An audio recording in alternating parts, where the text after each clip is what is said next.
एक गांव के पास एक घना जंगल था। उस जंगल में एक शैतान तांत्रिक रहता था। उसने अपनी जादुई शक्तियों से कई प्रेतात्मा, चुड़ैलों और शैतानों को अपने वश में कर रखा था। अपनी इन शैतानी शक्तियों की मदद से वो गांव के निवासियों को परेशान करता था। उसी गांव में राजा नाम का आदमी अपनी पत्नी सीमा और 2 बेटियों पिंकी और रिंकी के साथ रहता था। काफी सालों के बाद भी राजा और सीमा को लड़का नहीं हो रहा था। लड़का न होने के कारण राजा की माँ विमला सीमा को बहुत ताने दिया करती थी। एक दिन सीमा घर के बाहर कपड़े धो रही थी, तभी वहाँ विमला आती है और सीमा को भला बुरा कहना चालू कर देती है। अरे कलमुही, पता नहीं कहाँ से तुझे ब्याह लाई मैं अपने राजा के लिए। एक लड़का भी नहीं दे सकी मुझे। हाय रे मेरी किस्मत, लगता है मेरा तो वंश ही नहीं बढ़ेगा अब आगे। सीमा को विमला की बात पर गुस्सा आ जाता है और वो विमला को बोलती है, माँ जी, आप मुझे इतना भला बुरा क्यों बोल रही हो? अब अगर लड़का नहीं हुआ तो इसमें मेरी क्या गलती है? वैसे भी आप कौन से महाराणा प्रताप के खानदान की हो जो आपका वंश आगे नहीं बढ़ेगा तो बहुत बड़ा अनर्थ हो जाएगा। ये सब दकियानुसी और बेकार की बातें हैं। सीमा की इस बात पर विमला को और गुस्सा आ जाता है और वो सीमा को थप्पड़ मार देती है। एक तो लड़का नहीं दे पा रही और मुझे ही दकियानुसी बोलती है। मैं अपने लड़के की शादी करवा कर रहूंगी, बस अब तू देखती जा। ऐसा कहकर विमला वहां से चली जाती है। राजा आता है और सीमा को रोते हुए देखता है। राजा बहुत हैरान होता है और सीमा के पास जाकर बोलता है, अरे सीमा, क्या हुआ? तुम ऐसे क्यों रो रही हो? किसी ने कुछ कहा क्या? नहीं नहीं, मुझे कोई क्यों कहेगा, मैं तो ऐसी पुरानी बातें सोचकर रोने लगी। पगली, भला ये भी कोई रोने की बात है? तभी वहाँ पिंकी और चिंकी आती हैं और राजा से बोलती हैं, नहीं नहीं पिताजी, माँ झूठ बोल रही है। आज दादी ने माँ को मारा था, इसलिए माँ रो रही है। राजा को ये बात सुनकर बहुत दुख होता है। फिर सीमा राजा को अपनी और विमला के बीच हुई सारी बात बता देती है, जिसे सुनकर राजा को बहुत गुस्सा आता है और वो सीमा को बोलता है, ओफो, माँ का दिमाग खराब हो गया है। पता नहीं क्या सोचती रहती है।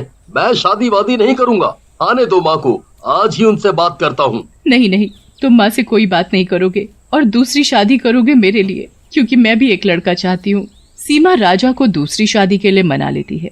उधर विमला उसी जंगल के तांत्रिक के पास जाती है और उसे सारी बात बताती है। विमला की बात सुनकर तांत्रिक बोलता है, तू चिंता मत कर विमला, मैं तेरे लिए अपने जादू से एक लड़की बनाऊंगा जो तुझे एक लड़का देगी और फिर वहां से चली जाएगी। तू अब घर जा, तेरे घर पहुंचने से पहले वो लड़की वहां पहुंच जाएगी। फिर विमला अपने घर चली जाती है और जैसे ही अपने घर के पास पहुंचती है, उसे रास्ते में एक लड़की मिलती है जो देखने में बहुत ही सुंदर होती है। वो लड़की विमला के पास आती है और बोलती है, माँ जी रुको, मेरा नाम कामिनी है और मुझे तांत्रिक ने भेजा है। मैं कब से आपका इंतजार कर रही हूँ, कहाँ थी आप? विमला लड़की को देखकर हैरान होती है और बोलती है, अरे वाह, ये तांत्रिक जी तो बहुत ही ज्ञानी है। मेरे घर पहुंचने के पहले ही लड़की भेज दी।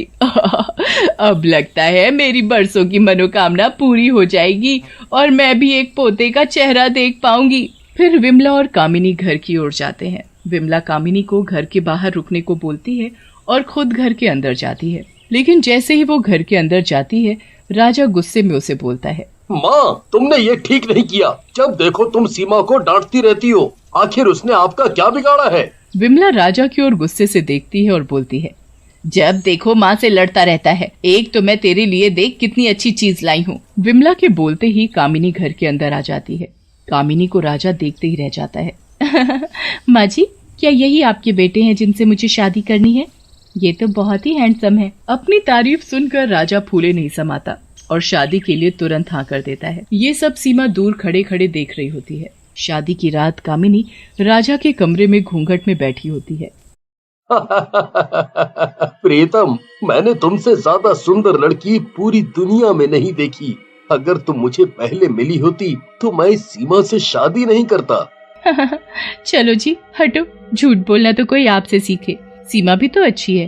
अरे कहाँ कामिनी, तुम्हारे आगे तो वो जीरो है, जीरो। चलो मैं अब तुम्हारा घूंघट उठाता हूँ। लेकिन जैसे ही राजा कामिनी का घूंघट उठाता है, उसकी डर के मारे चीख निकल जाती है। कामिनी एक चुड़ैल में बदल चुकी होती है। क्यों, देखी ना मेरी असली सुंदरता। कौन हो तुम और ये सब क्या है? मेरे पीछे क्यों पड़ी हो? ये सब तेरी माँ का किया धरा है। वही गई थी तांत्रिक के पास बच्चे के लिए। अब तुझे मेरे से एक बच्चा पैदा करना होगा। और अगर यहाँ की बात तूने किसी और से की तो मैं तेरी जान ले लूंगी। तभी राजा की चीख सुनकर सीमा कमरे के बाहर से पूछती है, क्या हुआ राजा जी, आप इतनी जोर से चीखे, क्या हुआ? लेकिन राजा चुड़ैल के डर के मारे कुछ नहीं कहता और हंसते हुए बोलता है, कुछ नहीं सीमा, वो मैं कुछ देखकर डर गया था। कुछ नहीं, तुम सो जाओ, मैं ठीक हूँ। किसी तरह राजा वो रात निकालता है। सुबह होते ही चुड़ैल वापस से सुंदर कामिनी बन जाती है। राजा डर के मारे किसी से कुछ नहीं कहता। धीरे धीरे राजा परेशान रहने लगता है। ये बात सीमा भांप लेती है और राजा से पूछती है, क्या हुआ जी, आप कई दिनों से परेशान लग रहे हो।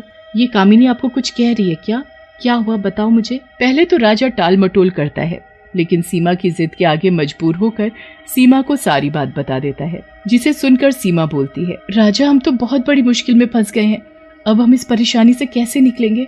तुम यहाँ से चली जाओ, फंसे भी तो मेरी माँ और मेरे लालच की वजह से हैं। मेरी मानो, अब भी वक्त है, तुम चली जाओ और अपनी जान बचाओ।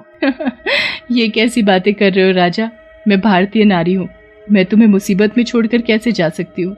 तुम चिंता न करो, मैं तुम्हारे साथ हूँ, हम मिलकर इस समस्या का समाधान निकालेंगे। फिर कुछ दिन बीत जाते हैं। एक दिन सीमा बहुत खुश होती है और राजा और कामिनी के आगे बोलती है, राजा पता है मैं माँ बनने वाली हूँ और इस बार मेरा दिल बोल रहा है हमारे लड़का ही होगा। सीमा की बात सुनकर कामिनी हैरान हो जाती है और वहाँ से चली जाती है।